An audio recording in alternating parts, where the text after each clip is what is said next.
Tak ada pun sunnah kena salam raya, bermaafan pada pagi raya. Tapi kita tak boleh tak buat. Settle Ramadan, settle Raya Aidilfitri pada 1 Syawal. Apa lagi ibadah khusus yang ada? Semua dah tahu kan kenapa kena puasa 6 ni.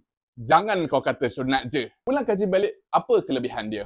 Baginda Nabi SAW bersabda, sesiapa yang berpuasa pada bulan Ramadan kemudian diikuti dengan 6 hari pada bulan Syawal, ianya bersamaan dengan puasa sepanjang tahun. Riwayat Muslim. Kita fikir, mampu ke kita kalau nak puasa sepanjang tahun?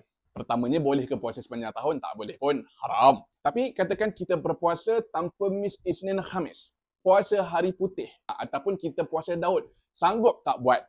Tak ramai yang sanggup kan?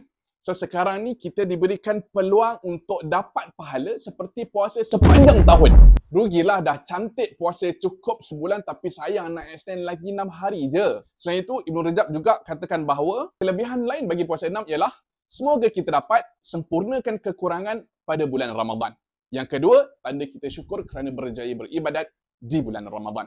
Kita tak ada pun dituntut pergi beraya sampai sebulan, tapi kita buat. Tak ada pun sunat kena bagi duit raya, tapi kita buat. Tak ada pun sunnah kena salam raya, bermaafan pada pagi raya, tapi kita tak boleh tak buat. Begitulah bangsaku dan adat tak dapat dipisahkan. Salah ke? Tak adalah salah. Ia uruf, adat yang baik. Cumanya dalam kita menjunjung tinggi adat, sunnah kita nak letak dekat mana? Apa yang dituntut kepada kita sebagai orang Islam.